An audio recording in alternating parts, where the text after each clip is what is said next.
Nov, moderno opremljeni i prekrasno uređen dječji vrtić Rečica otvara svoja vrata u ponedjeljak 2. rujna.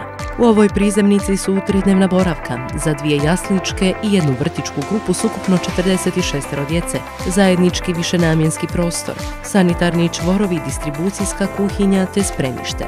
Površina zemljišta pod građevinom je 565 m2, dok neto podna površina zatvorenih prostorija iznosi 395,72 m2, a otvorenih 113,53 m2.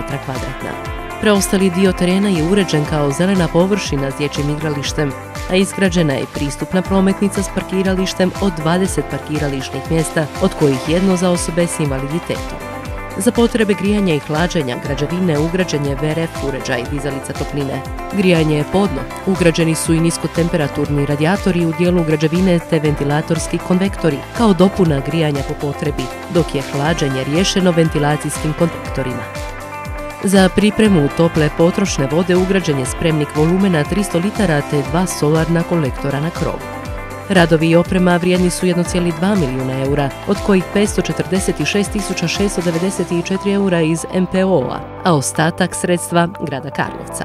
U prvom dječjem vrtiću ikad u Rečici o mališanima će brinuti 6 zaposlenih.